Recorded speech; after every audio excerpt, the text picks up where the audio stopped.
Hey everybody, Matt Michaels here, and I got DJ Impact with me along with Simon Street. And today we welcome someone who basically has been all around the world. You know her from Ring of Honor, Wow. Um, NWA, Lucha Underground, AEW. yeah, but really right now, the biggest thing is that NWA Women's Champion belt that you have. It's Thunder Rosa. Thank you for joining us, Thunder Rosa. And just getting to that, what did it mean to you to be the first female Mexican wrestler to hold that title? Well, it means a lot. Just being part of like history and being part of like written, your name will be written forever in the history books. It's pretty cool, you know, this, because you're leaving a legacy and your name's gonna be there forever. You know, when you first got interested in wrestling, did you ever think that you would come this far and that you could actually say something like legacy and put your name attached to it? Yeah, I mean, the reason why I got into wrestling is one because I was gonna make money, and two because I was gonna do more than anybody else had done. Like that was my goal. Like I don't do things just to do them. Like if I'm gonna do it, it's because either it's gonna be beneficial for my family, it's gonna be beneficial for me financially, or it's because it's gonna take me to another level, or it's gonna help me to get the next level that I need to get. And that was for me. That was wrestling. And you know, when you first started out, who were the inspirations for you? I didn't really have like I wasn't like, oh my god, when I saw her, I knew I want to be a wrestler. I didn't Sure. know any. Like I met a lot of like old timers, and I honestly didn't fangirl nothing. My friends were like, "You're so stupid. You don't even know who they are." And I was like, "No, bro, I don't. Like I don't watch wrestling. I never did." And so I had research, and then later on, that's when I started learning more about them. That I was like, "Oh, okay, cool. This lady's this lady's that." Um, Not, I mean, the only one that I met in person, I was like super excited was Mickey James because I knew Mickey James when I met Lisa Marie. Yeah. Um, she used to come to our shows and she used to wear shirts. I thought that was cool of her to do that. Um, and I used to watch her when I was watching TNA. Um, who else? When I met ODB, I totally fangirl like super hard because she was one of my favorites. Isn't she?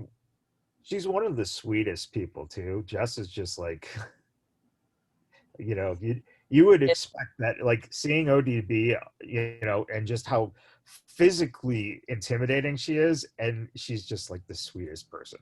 No, she is, and she was super easy to work with, and super willing to, have a fun match. And I like meeting people like that, definitely. So, but yeah, those are the women that when I met them, I was like very excited.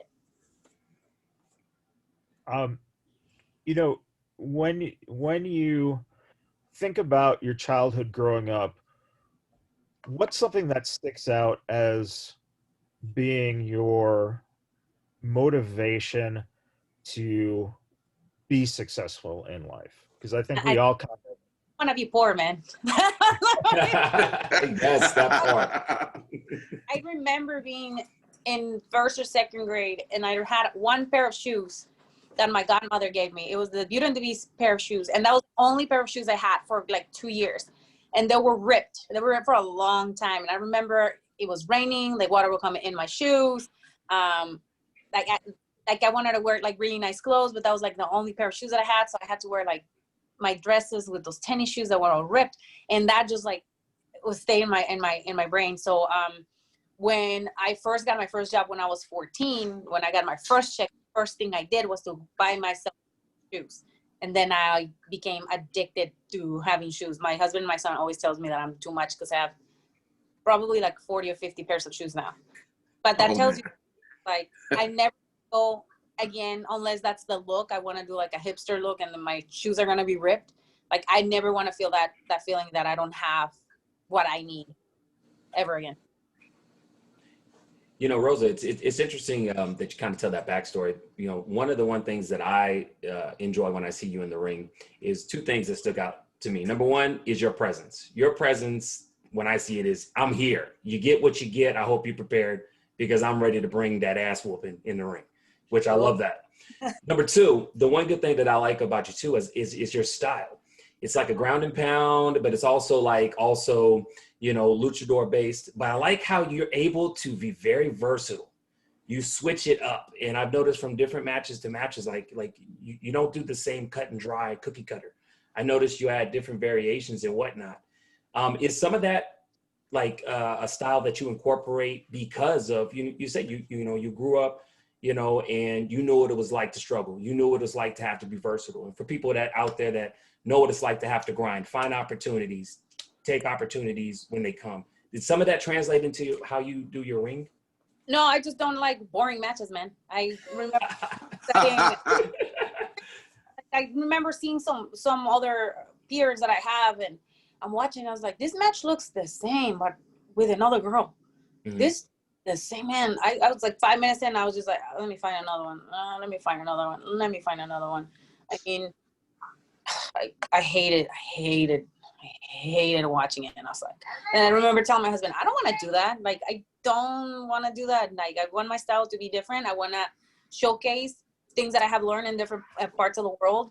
And because I want to look and be different, you know, that's my look, that's my gear, my face, my headpieces, the way that I walk and everything else. And yes, I try my best on every match to accommodate to my opponent, but I also like to do different things during my matches. I mean, I have my signature stuff, but I like to do different.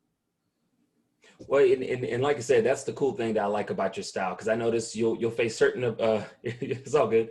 You'll face certain you know, opponents, and I notice like your style kind of seems like you kind of feed off of what they're doing, and I thought that was really cool. In some matches, I was like, wow. I mean, like you said, you don't want no boring ass matches. So thank you for that, because I think we all as wrestling fans, we get tired of the same boring matches. What would you say from your personal life that you're able to take into the persona that is Thunder Rosa? It's everything. It's all you. It's all me. Right there, times 10. I mean, I'm still respectful when things don't go right. You know, I'm fighting until the end when I know, you know, the result. I give my all and just, you know, continue to show that when I'm there, you're going to remember me. You either remember my face because of the face paint, or you remember because I whipped somebody's ass. So that's my thing. And it's the same with life. Like when I was a social worker, when I was a student, I always wanted to excel. I want to be number one on everything. I want to be involved in everything. I wanted to excel, always excel, because that's the only way I was going to get to the next level, or to my goal, or to reach my goal, to reach my dreams. And it's the same thing on the square circle. You know, and speaking of one of the, I think the most like respectable things that you've done is you've been able to graduate from UC Berkeley in sociology. How did you get interested in sociology, and was it, you know, the idea of being able to eventually help kids, or what was your plans going into school, and how hard was it to get through school? Well, my goal was to transfer to university. I always wanted to go and get my university studies, always.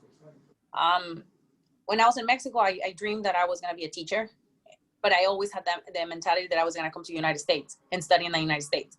Once I was given the opportunity, once I graduated, I only did my senior year in the United States.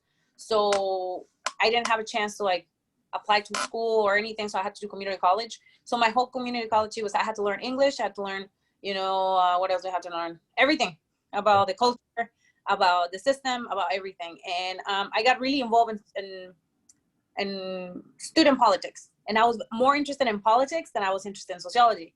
But the problem was when I applied to all the schools, the only ones that allowed me to go on political science was UCLA, and I think it was UC San Diego. But UC Berkeley was an impacted major. So I had to select sociology. So I went for sociology. But at the time, like I was telling you, those I think it was like 2 last years in my community college, I became really involved in student politics, and that made me even want to help more people. We were doing a lot of stuff with students of color, first generation students, organizing events to educate them, to educational stuff. And that helped me to learn a lot about opportunities that I could have as a first generation student. And when I applied to all the schools that I wanted, I got in all the schools: San Diego, Irvine, LA, Berkeley, and Riverside. And at that time, that's when I started dating my husband. Back then, he was my boyfriend, and we were living together. So we chose. We were in between UCLA. He didn't like Los Angeles, so we were like, nah, you're not going to LA. Mm-hmm. And then went to UC Berkeley, and we fell in love with the city. We fell in love with Oakland, the Bay Area, how beautiful it was. And like literally, we packed this 1987 Aerostar van that overheated every hour. So 50 hours to get to Oakland with everything we had. And like maybe we had like $1,000 in our bank account. We left. We didn't have nothing. We didn't have no family, nothing. We just left everything because, my dream was to finish school. And my husband went with me with no job, nothing. We just left. Being first generation, obviously you have a concept of America when you're growing up. When you got here, what was the most startling difference than what you imagined? It's so funny because when I was in high school, I did not understand why Mexicans didn't like me. Wow. Please do tell. I just didn't know. Like on my first week, like 3 girls tried to fight me because they said I was a stuck-up bitch. But the reason why I was a stuck-up bitch is because I was trying to learn English, and I wasn't trying to hang out with all the people that I could hang out in TJ, because I was living in TJ too, So it's like, yeah. I get it. I didn't get it. And then that was like the most startling thing is like, how can we be so divisive when we come from the same place and we're all trying to go to the same place? Like, why are you treating your people that way? It should be the opposite, right? So for me, that's what it drove me so much to study history, to study Chicano history, and study the importance of unity and helping those who want to get to the next level that are from your same race or your same background, without you judging them because they don't speak English. They don't speak English, or they don't speak Spanish, or they're not Mexican enough, or they're not Latino enough. It's like we're all going through the same issues. And that moving to the Bay Area, that really helped me to open my eyes to other races that were going through the same thing. And it made me more open and more welcoming to everybody than anything else. When you think about influencing and just having a culture and family and being open to different races and everything, a lot of that is a great message towards the future. And one of the I would say probably one of the biggest things you're proud of is your niece. Was it when you see these little girls who are being influenced, and I don't want to bring your personal like your own children into it, but more so that because our own moms, we look at our own moms, we have opinions on our own moms, but when you're looking at your aunt, or you're looking at it from a kid's point of view, you're looking at Ruth Bader Ginsburg, for instance, just died. Positive female role models. How much of it do you see when at a show you have these little girls who come up? Are they shy? Are they beaming? What does that make you feel like? Some of them are really shy, and their parents usually tell me that they're going to come to the show, and then I talk to the girls. I have a couple deep conversations with them, especially if they're really shy. I always encourage them to be strong, to be not super outspoken, but at least to speak up for themselves and things that they love. Then I have some others that are just out there, and they just want to hold it, and they want to pose and stuff. There's all kinds of them, but I the ones that I have gotten the closest is one, her name is Chloe. She's from the Bay Area. I known her. She was 8. Now she's 13. I've seen her grow and grow into her own persona, and she still wants to be a wrestler. And I always talk to her about like how important it is to be for her. She needs to be very strong-minded and with really thick skin if she wants to be in this business or in any business if she wants to be in power. Then my goddaughter, she's a little angel. She's so smart. She is Samoan. She's the daughter of one of the girls that I used to work for when I was a social worker. She was one of I used to do a lot of case work with her, and we became really good friends, and I became the godmother of her daughter. And I seen how she's growing on her own and how she's becoming a mother. And like now her daughter is not like she was when she grew up, which is beautiful to see. And there's this other one. I have 2 here in Texas. Ceci, she lives in Laredo, the shyest kid ever. And one time her dad actually sent me a video. She dressed like me and she was walking like me with confidence. And I was like, wow, like just putting the face on completely changed her. And then you see her, she's like, hi, you know, like that was the cutest thing. I still have the video. There's another girl from Dallas. I thought that was the nicest thing that they could ever done. They paid so much money just to come to a meet and greet. And we had a show at night, but they were kind of scared for the COVID. And I was like, no, you guys come back for the show. And I remember she was like on second row and she was just waiting for me to wave at her and smile at her. And when I did it, she had like the biggest smile in the world. And she came and she told me, I've been working on my self-esteem. I'm feeling a little bit better when I talk to other people. Thank you. You're always encouraging me. So stuff like that is like, you never know like the impact that you're going to have in some of these girls' lives. And even some of the older women too. I have lately, I have been having a lot of messages on my DM saying that my work ethic and my, you know, I'm always working out, that really empower them to take a step and start losing weight or to do something that they love or they were afraid of doing. And that to me means a lot. I mean, there's been a couple occasions when they send me letters and I'm on tears reading the letters because they're like so beautiful, because people are like throwing their lives and trusting in you and reading this and not just like, it's a letter from my fan, whatever, I don't care. It's like they're pouring their souls and everything on this because they want you to know how important you are in their lives and how much your character or you mean to them. It's beautiful. Go ahead, Simon. I was gonna say, so you know, I'm listening to how, your passionate speech on how you're always trying to reach out to empower young women and older women and particularly with your background in social work, which by the way is really hard. My brother did social work, and let me tell you, the caseloads that they put on you is way past the ratio of what you're supposed to. So kudos to you on that. In the future, once, and may not be for a long time, because you look like you got more tank or gas in the tank and even then some before you hang up in-ring career. Is there anything that you'd like to do in the future that will really help, empower, whether it's just women or just people in the community?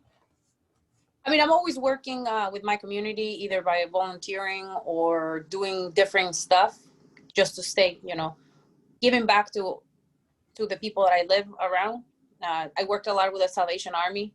We do like food bank stuff. We help the elderly. I work with the women.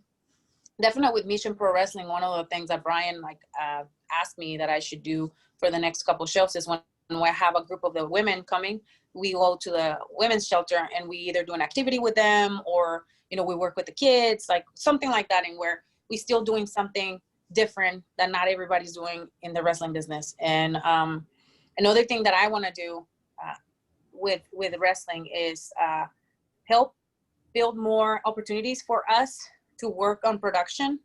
I feel that there is a lack of women representation in production.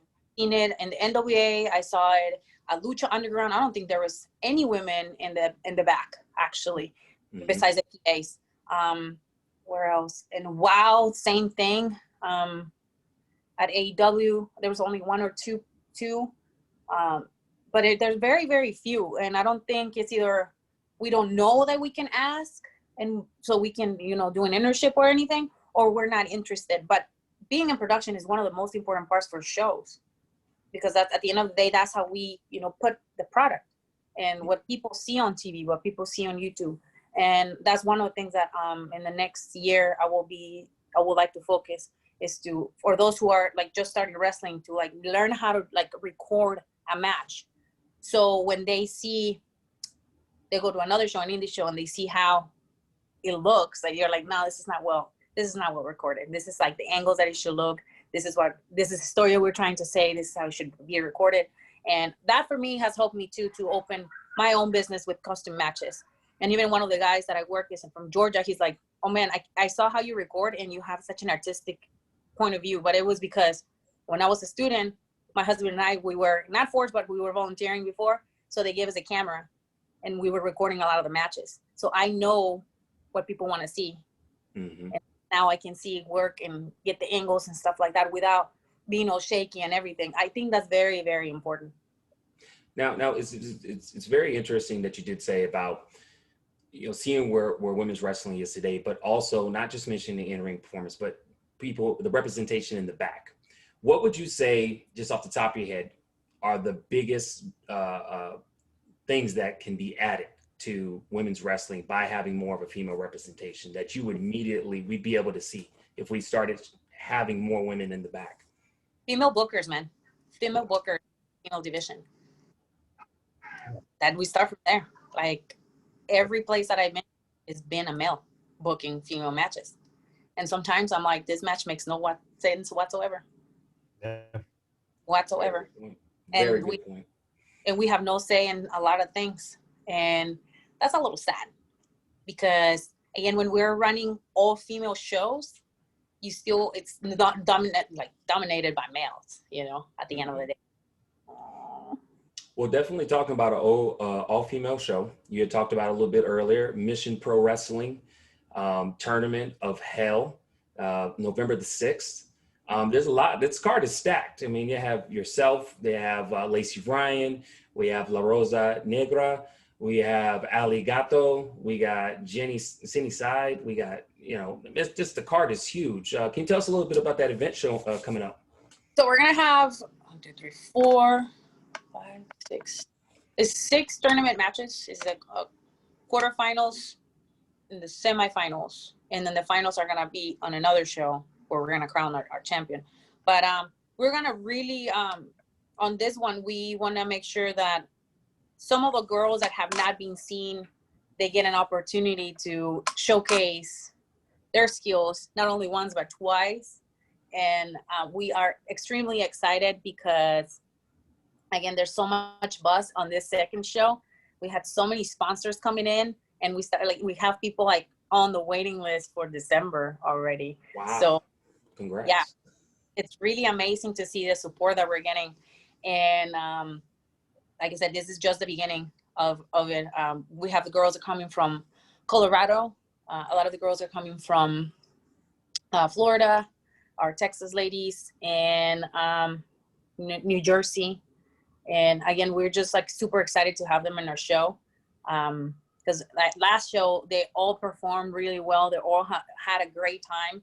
And this time we're going to do the same. And this one, again, we're going to focus on trying to teach them as much as possible how to like work the cameras, how to like engage the fans, how to engage those who are watching online, so we can make it even better and stronger. So by the next time when we have our next show in December, which is going to be a huge show, people are going to be even more excited to watch the show. So again, the whole team is really excited to do what we're doing. Our sponsors are just beyond happy to be part of it. We have so many sponsors that are podcasters. So a lot of the times these girls are able to like promote themselves in a way that they've never done before. And this is a great opportunity for them to learn how to do an interview, how to feel comfortable in front of a camera, how to play their character without they even knowing they're doing it. And I don't think other promotions are doing what we're doing. And yes, it might look, it's a lot of work, but it's training, man. Because I can tell you now, after I came out in AEW, I've had probably 100 requests for podcasts in the last 3 weeks. And I'm I'm selective right now because of time crunch and because I'm trying to show, I'm trying to run my costumes, trying to have other big projects, my personal stuff, you know. So it's rough. And I tell the ladies, this is an opportunity for you to promote you first and then promote Mission Pro and what you're going to be doing there, because we're having all these fans, and the fans, believe me, a lot of the girls were telling us, this is the most I've sold in merchandise ever. Wow. And we want to be doing that every time they show to our shows, because again, our fans here in Texas and many fans that came from out of the state, they were so excited to be there, and they were so excited to like promote and support a lot of them. You know, oh, go ahead, Simon. I'm sorry. No. I'm just gonna say thank you for doing that. I mean, you know, I've mentioned before. I mean, I have a 16-year-old daughter, and you know, I've had an opportunity to talk to other, you know, younger girls who are into women's wrestling. I love women's wrestling, so it's excited to hear this coming through, and the fact that you have another show in December that's coming up, it's even gonna be bigger. Much kudos to you, and thank you so much. No, I want to say again, thank you for everybody who's believing in what we're doing, and we're still like in the early stages of revamping and rebuilding. There's a lot of stuff that next year we're going to be implementing, but it's going to take us time. Like, again, I mentioned this when we first announced how are we going to run the show. We want to be self-run. We want to make sure that we have our own ring, that we have our own equipment, that a lot of the stuff that we're doing is because we're teaching, very teaching based, a promotion more than, yeah, we want to sell the DVDs and we want to make all this money. Yes, we want to do that. But at the same time, we want to teach a lot of the new girls and a lot of the girls that have not been able to be showcased in other places because X, Y, and Z.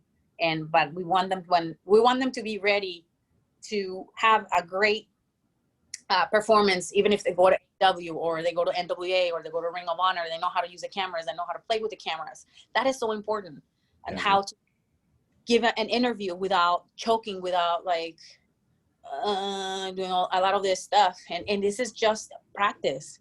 And I cannot stress this enough. And I hated it. My husband forced me to do it for so long. Podcast. He forced me. Like, I was like, man, I don't want to do it. Like, I gotta go. You have to do it. You have to promote yourself. Nobody's gonna be giving you this podcast for you to do it. You have to do it. And we did. Jesus Christ, I don't even remember. We've been doing podcasts for a long, long time. I remember the first one. I think it was my friend in New Jersey. Damn it, 60. He's like one of the few ones that I did. And then from there on, we started doing more and more and more. And it just becomes like second nature.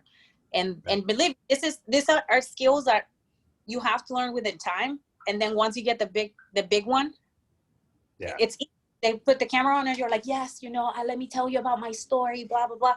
When I had the one for it was so easy. I was just like talking to you guys. Exactly like that. Yeah. Just prettier, of course. But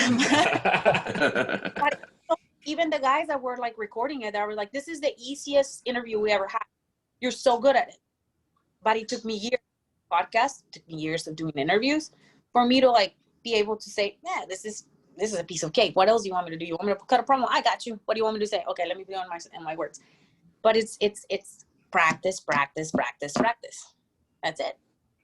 Well, I think, and also what's really interesting with that is if you think about those steps, as we've kind of looked at just from the beginning, you had to learn English.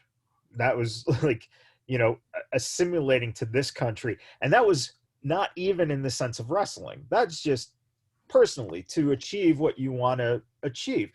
Yes. Then you look at training in the ring, and that's another thing you got to learn. You know, there's so much to learn about storytelling, and also to be athletic enough to be able to tell a story. And then we get to character. You know, it's like there's so much, and it's amazing that not only have you gone through all of that, but now you're taking, which is some of the hardest stuff, and you're teaching the women to learn how to produce themselves, produce the product, and do essentially whatever it is they're asked to do. They'll be comfortable. It's amazing, and that's spectacular to see that happening.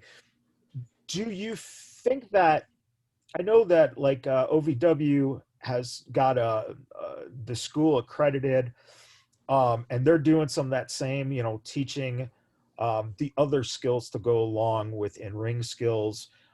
Do you think you see yourself and you guys maybe developing into that sort of teaching in the future? To Absolutely. that, oh, Yes. man, Yeah. that's Yes. awesome.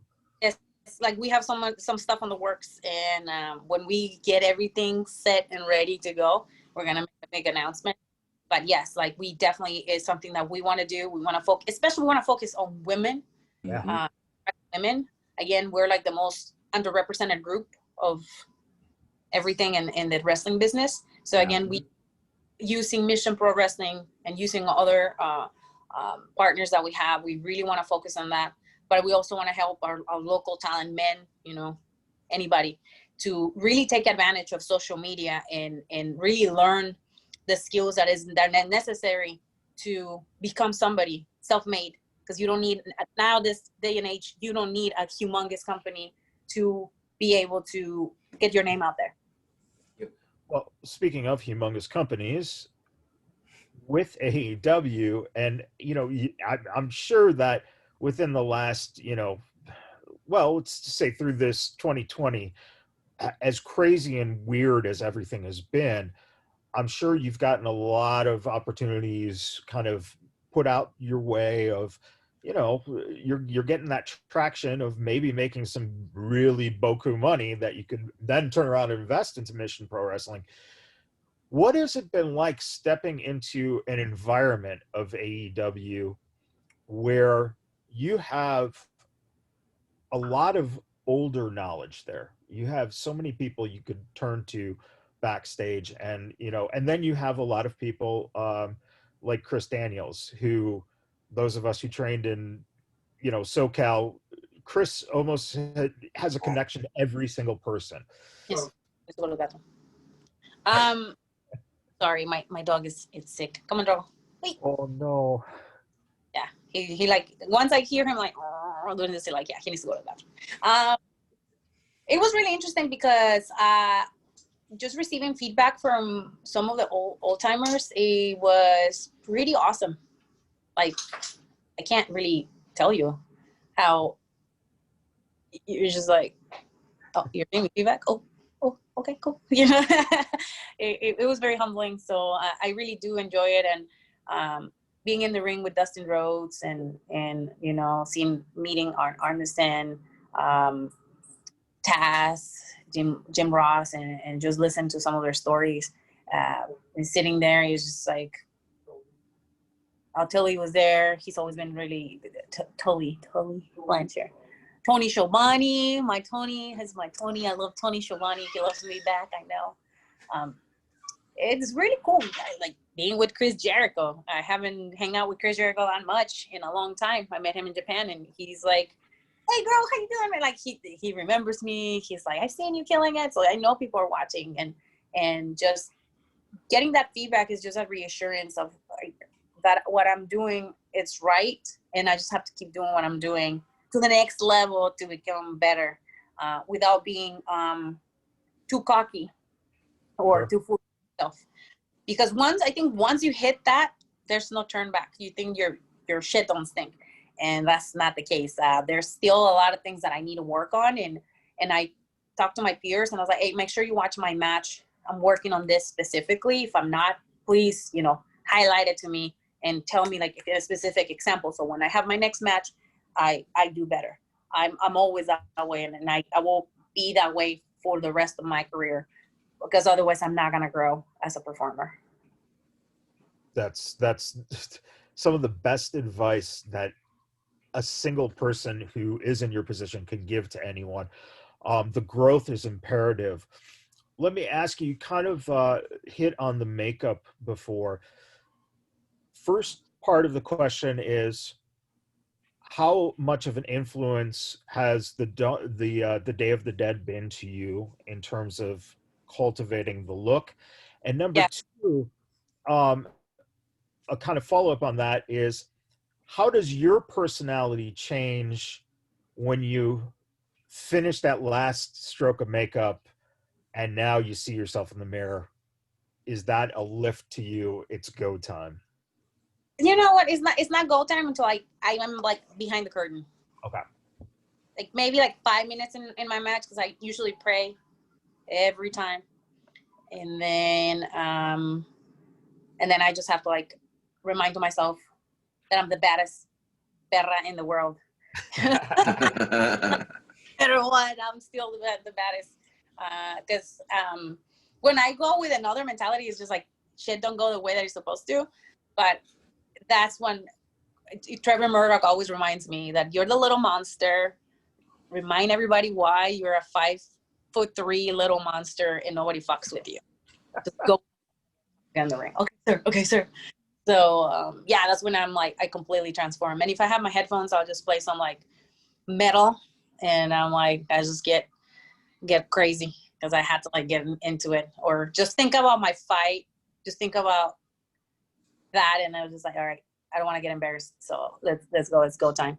The influence with the face paint with Day of the Dead, of course, it's there. It's completely, that's the whole point of it.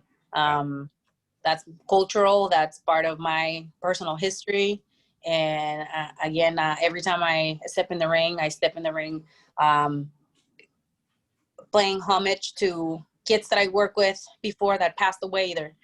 They either committed suicide due to drugs, they got killed by the police, family members that were super supportive that not here with me anymore, but they were there watching my matches, sending me nice messages, opening their doors when, we were homeless, like stuff like that. It always comes back to it. And I know when I'm in the ring, I know they're protecting me always. Go ahead.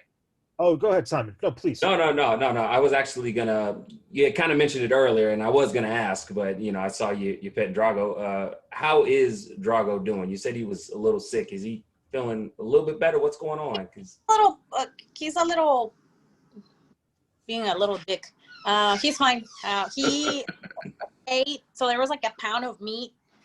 Just somebody dropped it in one of the apartments. And he is a stray, so he eats everything that is out there for him. Mm-hmm. Oh no! And don't like to take things out of his mouth because he gets very aggressive. Mm-hmm. So I'm like tugging with him, like leave that alone, and he ate half a pound of that meat. So he felt great during the whole day. He was just like, whatever. Then my husband and I went to dinner, and we left for probably 2 hours. When I came in, he was in the room. And I was like, oh man, smells like shit. So he had a little accident. He never, ever has accidents in the house, ever. Mm-hmm. He's very, very, even when we got him out of the pound, he never pooped unless he had like stomach problems. So the whole night, I went to sleep at around 11. He woke me up at 1, at 2, at 4, at 5, at 6, 7. Yeah, because his tummy was hurting. But he's doing a little bit better. I mean, he's hydrated and he's not whiny. I mean, he's just like he looks tired and without energy. But hopefully he gets better. If not, I'm gonna have to take him to the vet.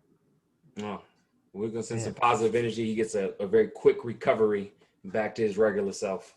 You hear that, Drago? Stop being an Yeah, he's fine. Does he run his own IG page, or is someone else behind him? The 3 of us. I had to put that I'm like doing little tricks with him. I actually got a trainer, and we are doing like just Zoom trainings, and we did one. I have to do the other one. And he's learning. I thought he wasn't gonna learn. I was like, no man, this dog is like, he ain't gonna learn nothing. No, he's learning how to do the touch, how to do like the paw, which I never thought he will. So I'm sure that if we're consistent and we train him, he'll be a better dog. We want to take him to places, but he has like terrible anxiety. So, speaking of anxiety, what was it for you to get an opportunity to finally settle into NWA and meet a guy like Billy Corgan? How has Billy been towards you, and is he I don't want to say hands-on because obviously he isn't a wrestler, but is he someone who will give you some, positive encouragement or, words of encouragement here and there? Yeah, he is. When I had certain matches, I always call him to make sure that if there's something specific that he wants to see on the story, that happened. And usually he gives me reign of, creative control on my own stories. But yeah, when we were doing Power, he was very hands-on. He will be watching all the shows and taking notes. And when we were done, like, he will be like, well, this is what I saw. This is what this was supposed to happen. And it was very, very like that. And how has it been now with United Wrestling Network starting up? Has that been something that has kind of, reinvigorated? Because it looked there for a second like, oh shit, it's kind of gone away, and now everything's like back on like a newer scale, and having your own place there in Long Beach, having the opportunity to get to potentially compete with people from around the country and around the world. Is this something that is just you're excited to see happening to build that brand? I mean, everything is up in the air. I honestly don't know what the plans are. I had fun in my match with Priscilla Kelly. It was a lot of fun and it was great. And I know for some of my peers, it's been really nice to get back on the ring. So hopefully everything goes well and this is something bigger, and Power comes back as soon as possible, and we start going back to where we left off. Yeah. And in the pandemic, when it started, and during that whole time that everyone was kind of on a lockdown, what did you do to A, keep your spirits up, and B, keep yourself, mind and body, in the state it needed to be to get back into a ring as soon as you got the call?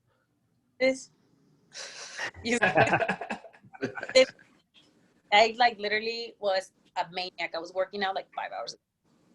Oh, wow. I'll wake up. I'll do like jiu-jitsu exercises. I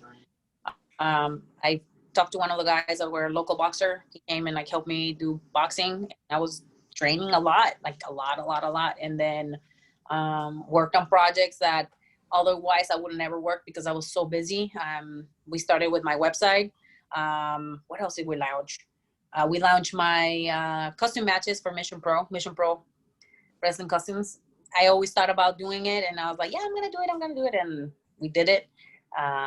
We relaunched Mission Pro Wrestling. So there's like a lot of stuff that happened during that. Oh, my YouTube page, which I have not worked on it because I got busy again.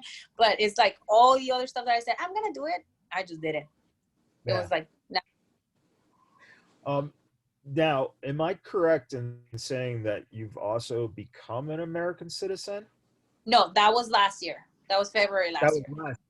But you are now American citizen. Yeah. I'm a dual citizen. I'm Mexican American. Awesome. Right. And for you, what was that process like? Did it take a while? I'm not very familiar. I've known people who have done it, but they've really never gone into the bones of like, is it a tough process, or did you feel it was it was fairly easy? Longer than I should have been. I should have gotten my citizenship when Obama was in power, because it was a lot easier, but I just waited. So it took me like 20 years to actually become a citizen. Then when I applied for the citizenship, it took like 2 years before they approved it. And then after they approved that, maybe it was like 6 months or less. And then I did my test, and then I was an American citizen. Was there anything that you learned in that process, or even learning about history? As you said, you kind of studied different histories in terms of Mexican Americans and the culture here. Is there something that you learned that absolutely shocked you that you might have not known? The governor of my state. Just kidding.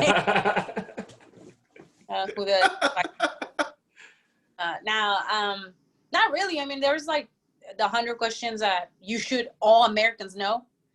That's what you have to study. You'd be surprised how many of us don't know them. No, I guess it's just that, like, the importance of becoming an American citizen and the responsibilities that you now have and the right you have that I think people kind of like put it on the side, especially when you're born here. Like voting, like voting is gonna be my first time voting, so I'm very excited about that.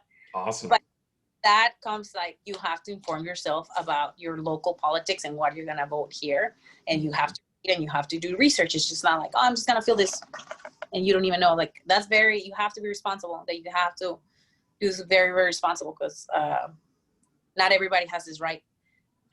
What's the other thing? No, you can't have jobs that you couldn't have before. If you want to work in the government, you can work in the government now, or on other jobs that they ask you to have citizenship. But like I said, to me, it was such a special and important moment in my life because I always been wanted to live in the United States, and now being an American citizen is just like another gift from life and another gift from wrestling because wrestling paid for this. So I'm really happy that I have now my American passport, and it's a lot easier to travel with your American passport than when I had my Mexican passport, actually. Well, I have a question, and it's totally not related to what we've been talking about now, but I was looking at your Instagram, which I do follow you, and you got me freaking hungry because whatever you're eating in San Antonio, Texas, I mean, I know you said you haven't eaten like that in a long time, but I was looking, I was like, damn, I'm freaking hungry. Yeah, it's a place I found like maybe a month and a half ago or two. It's called Mimi and Dimi Greek restaurant. It's on the outside of San Antonio. And I told my husband, he was like, "Oh, we haven't eaten Greek food," and I was like, "Oh, I got a place, but it's like 30 away." He was like, "Okay, whatever." And then we go there. It's like in the hood. It's like in this like hole in the wall. The food is good, man. We ate so much, and I was like, "We still have space for dessert, so let's kill it." And we killed it, and it was so good. And I would like literally we'll go right now just to get the fries. The fries are so delicious. Those fries were so good. I mean, because when I was looking at it, I was like, man, what am I doing with my life? I need to go and get, and we have a Greek restaurant around the corner, but with COVID, it's not the same like it used to be. I got some takeout about a month ago. It wasn't the same. That was amazing. No, like Texas, yeah, everybody can complain about us and criticize us. We've been open for a minute, and it's just been the blessing of just sitting in a restaurant and just enjoying. But I remember when they first opened up the restaurants, I sent a picture to my mom. I was eating a steak, and I was like, I'm in a restaurant now. And they're like, oh, you went to a restaurant? Oh, my God. And when I took them to the Grand Canyon, which was like a couple months ago, and we ate, they sat down in a restaurant. My mom almost cried, like literally. Wow. She's like, I can't be in California anymore. Like, we are not allowed to do anything. And it's just really sad. So kind of speaking on food, I'm not going to ask you what your favorite food is. I'm going to ask you, what is your food that's more on the side of a guilty pleasure that you normally know you shouldn't be eating, but you just love it so much, you just got to indulge every once in a while? Oh, man. I go to this paleteria a lot, and I eat the corn on a cob, and my colleague would always be like, you're so disgusting. Mayo with margarine or like butter and cheese in it. Like, and I'm like, I love it. I'm sorry. I'd be like, eat it. I can eat that all day, every day. And that's the stuff that I grew up with. And I go there like 3 times a week. And the ladies, they probably know my name now. And I'll be like, hey, I'm spending all my cash here. Sorry, ladies. There you go. They probably already know what you need anyways. As soon as you walk up, they have it ready. Yes, pretty much. Either that or raspado. Like, I'm always like drinking raspados, and those raspados have so much sugar. But I just like, oh man, I love them. What besides the go-to food, what before the pandemic hit and you could go out, is there something that you and your husband like to do? Was there any places you'd like to go, or were you guys movie fans, or what was it like for you guys to do like a date night? The movies, man. I missed the movie theaters so much for so long. They're open now, so we went last week, and I don't regret it. I love it. Like we were there. I can't believe we were sitting in the movie theater. go to the movie a week. There is one called Alamo Draft House. Yep. So like super good food there. I mean, Texas, they take it to the next level. So you sit there, they bring you your food, and I think we spent, when we used to go to that movie theater, we used to spend like $100 just on food. Yeah. Because we were like asking for food and drinks and stuff, and it was delicious. The movies were different than your regular movie theater, and yes, we used to miss the movies a lot. Did you guys have you guys spend any time, or do you spend any time going to the Riverwalk? We haven't as much because like there's so many people there. I went to the Riverwalk a lot when everything was closed. I used to go running at the Riverwalk. It was beautiful. So I'll go running there like 3 times a week. Ooh. There was nobody there. So I'll just run for miles and miles and miles. So one of my favorite things in San Antonio is the Alamo. And one of my, like, I'm looking at the Alamo, you know, standing straight forward, looking at it. It's beautiful outside, you know, it's so old and historic, and it's just, you're just taking it all in. Then I just happen to kind of turn around and look, and I realized you have the Alamo, and then straight across from it, you have this like 5-star hotel. And it was such a culture shock, you know, to look and go. I mean, my first thought was, well, if the Mexican army was staying at that hotel, of course they beat these guys. It's something like the Alamo. Do you like going to various historical places when you? I know when you get a chance to travel, sometimes it's hard, but you know, you just mentioned the Grand Canyon. Are like landmarks and stuff like that something you like to do? Oh yeah, all the time, especially if they're free. Exactly, when they're free. A lot of them are free, so I'll be like looking at them and be, oh, we should go here. And then when we're doing road trips, we do that.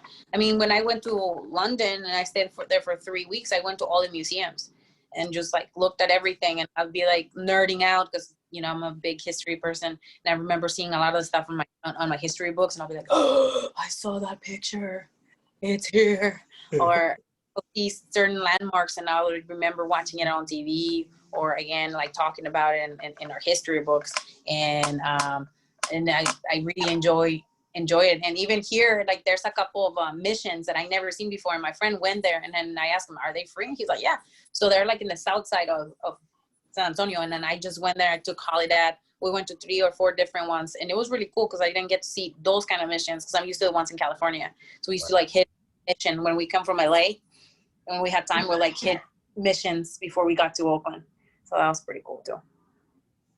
So I have another good question for you. What is something that you can tell us about either your personality, your lifestyle that nobody knows, and they'd be shocked if they ever found out? What? I don't know. There's not much to say.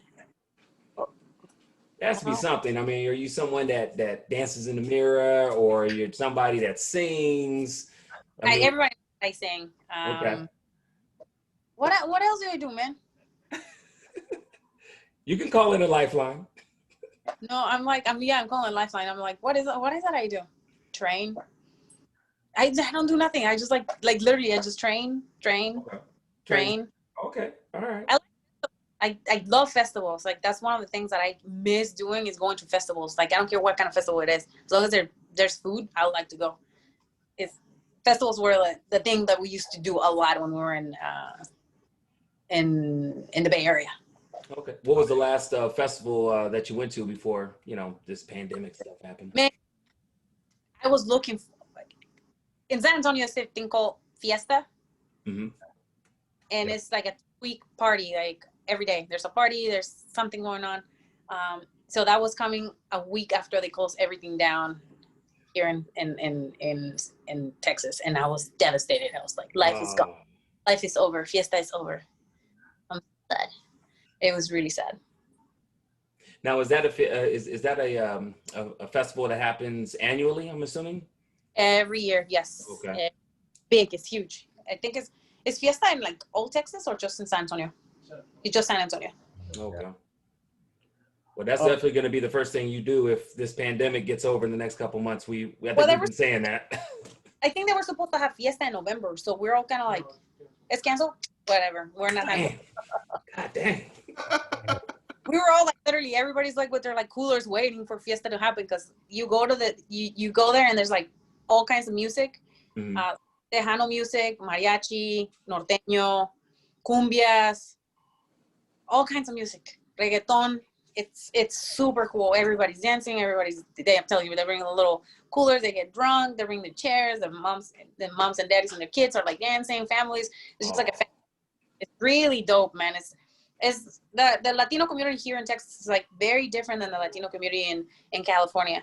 They call themselves Tejanos. So the fiesta is where it's at. As long as, like I said, as long as there's beer and food, everybody's happy here. You know, so one of the things that I find most interesting is the fact that you have done MMA, and with that,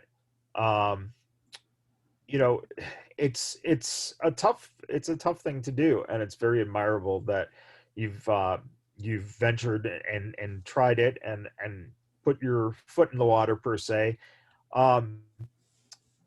Is it something that you would want to do again, and how much of an impact did Del Rio have into your MMA? So he's the one who invited me to be part of Combate Americas. This is my Combate Americas where I went. That's why I have this poster. He's the one like, yeah, you should do it. It's really fun, blah, blah, blah. You know, Sexy Star did it. She did really well, blah, blah, blah, blah. And I was like, all right, let me try it. And then, because I'm crazy and I was bored and I want to try something different, we went ahead and did it. And I've been training MMA for a year now. With my schedule right now, I have not been able to do the training that I was prior to getting it called to do all these bookings. But my plan is to go back and to get a set schedule. Continue to train. I want to do competitions. That's one thing I have on my book for this year that I was supposed to do, is do jiu-jitsu competitions. And I mean, I'm still signed for Combate Americas for another year. So I'm definitely gonna schedule a fight. It's just like it gets you into like a mentality where you get so consistent and so dedicated and focused. And I really like that. I mean, it's hard when you're cutting weight and everything, but I like to see the results. I like to see the changes in my body, the changes in my mentality, the whole process of getting into the fight, you know, because you go through like so many emotions, like anxiety, like you're ready, then you feel like you're not ready. And it's just like, it's so crazy. But at the end, once the cage closes and you're throwing putazos and blood is coming out, you're like, yep. Is that, the process of training for it, when you find out you have a certain opponent, you know who your opponent's going to be, how do you study for knowing what that opponent's offense is going to be like, so that you know that, you know, this is how you have to approach fighting that person? Do you study film? What goes into? No, you have to, because you have to know their style, and you need to know how they're gonna attack and how you counter attack. That's very, very important. On my first fight, that's, I think, one of the things that I lacked on doing, because I was so new and I didn't. My opponent was pretty good striker, and just knowing angles and working angles, I did not know what angles were, and because everything was new. Striking, jiu-jitsu, everything is new, and just trying to learn everything at the same time is so hard. Yeah. So now I had an opportunity to like focus on boxing, focus on jiu-jitsu, and definitely there's other stuff that you got focused on, like Muay Thai, because you don't know if the person does Muay Thai, and there's a different way that they fight. So it's a lot. It's a lot to take in. When you look at the, you need to go poo-poo? I think it is. When you look at, So you guys can go ahead, shoot your question. When you look at training for MMA and training for pro wrestling, what is the main? Obviously, in the fighting, is different in itself, but what is the main things? Do you have to have a little more cardio for wrestling, or do you have to have that same amount of cardio for fighting? What's the difference in training preparation? We train like if you want to if you're doing pro, it's like you're training 6 to 7 hours a day. That includes conditioning. That includes your jiu-jitsu, your striking, stretching, like all kinds of stuff. So it's compound training. So it's a lot. Like I was surprised on how much dedication you have to have and the time that you have to have in order to do it, because it's not easy at all. And you have to have a certain type of cardio that I don't ever thought I was gonna train like that in my life. And because you have to be ready to have 3 rounds of 5 minutes, and you're talking about you're gonna be striking, you're gonna be doing all like when you scramble, it's so tiring. Like that's one of the most tiring things. And then you get up and you still have to throw putazos, and you still have to be able to breathe. And it's a lot of technique on many different levels. And I'm still learning. I'm very, very young in the biz. Yeah. And in terms of translating that, we're seeing a lot of like Bloodsport, Josh Barnett's Bloodsport, FSW out here did the Natural Born Killers, mixing kind of that martial arts MMA style with pro wrestling. And in your actual in-ring style too, you see a lot of that type of grappling. Do you think that this is something that not only are you looking forward to continuing MMA, but can really translate it into not only your own wrestling, but also in preparing some of those, young women who might start coming to you guys to learn and train? Oh, absolutely. The jiu-jitsu and MMA changed my game completely, man. Like it made me be more fearless, and be more aggressive, and make everything look tighter and real. I mean, I cannot explain and I cannot tell you how much I hate when I watch matches and people are slapping their legs over and over. I mean, everybody works different, but I personally don't like it. And I always tell the girls, like, that's what's gonna make you look different, when you make things look tight and real. Especially being 5'4", 5'3", and being smaller than everybody. Yeah. They're like, oh shit, I don't want to get. That's what I heard so many times with me. So I will continue to do martial arts until I'm like 60 years old. I want to be a black belt at one point in my life on jiu-jitsu. And I know I can achieve that, but it just takes time, and you got to earn all your stripes. And that's what I like about martial arts. You got to earn everything you have. Makes sense. The only other question I wanted to ask, since you're outside, are we able to get a shot of Drago? Right now, so Probably not right now. He might be pooping. Yeah, I can show you. He's taking a dump. He has that face that like, when your stomach hurts and you're just in the bathroom. And yeah, he has. Oh man. Poor Drago.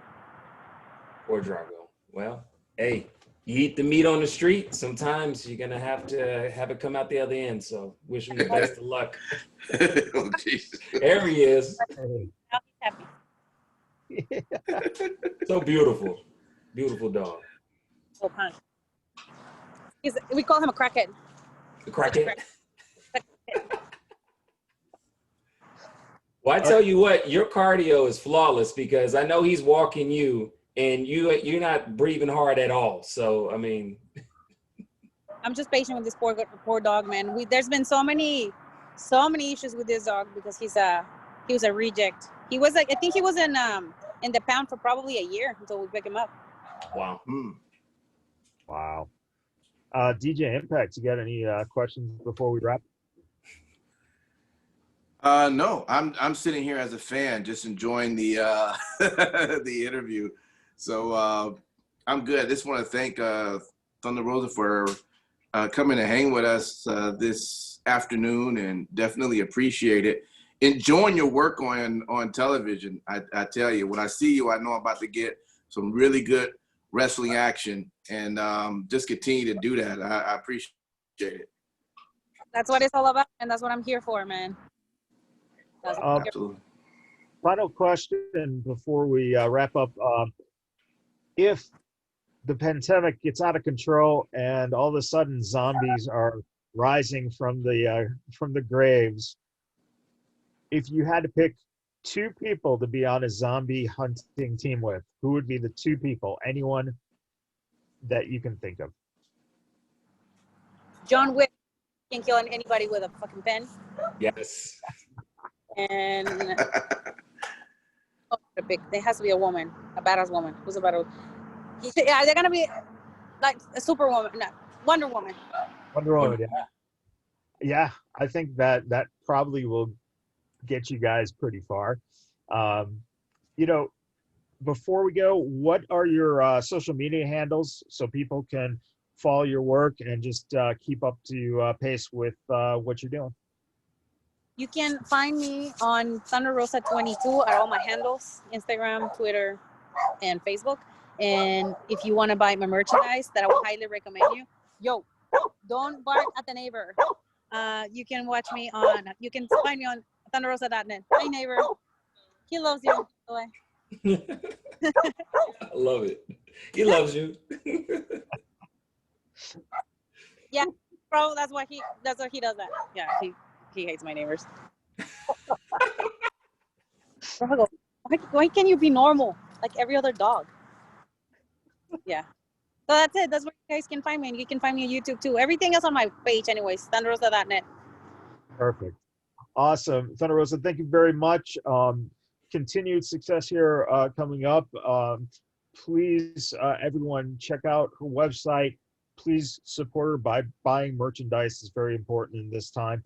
Also, do not miss the upcoming, what is it officially called? Turn called the Mission Pro Wrestling, and you guys can watch it on TitleMatchNetwork.com. You can subscribe there and watch the show. And also, if you wanna, Christmas is coming, and you know that I love shoes. So 9624 San Antonio, Texas 78229. I'm size 10. I'm Bigfoot. All right, there you have it. You better make room in that closet. You're gonna have a lot of people sending you shoes. Hey, I don't care. I'll throw all the old ones away. What's your favorite brand of shoe? My favorite brand of shoe. I like Under Armour for tennis shoes, and for women's shoes, I hardly ever wear any like nice like high heels or whatever. I like cowboy boots a lot. Yeah. Awesome. Everyone, Thunder Rosa, thank you very much. Please remember, anyone listening, watching, please subscribe, download, share, review, all that good stuff for everything the Vegas Bad Boys of Podcasting do. And everyone, give a shout out to Drago, who's been a great... Drago! Oh, Drago. He looks so much more happy. He must, whatever he had, he shit out. He's good. Believe me, he still has like 30 pounds. Until next time, everybody. All right, take care.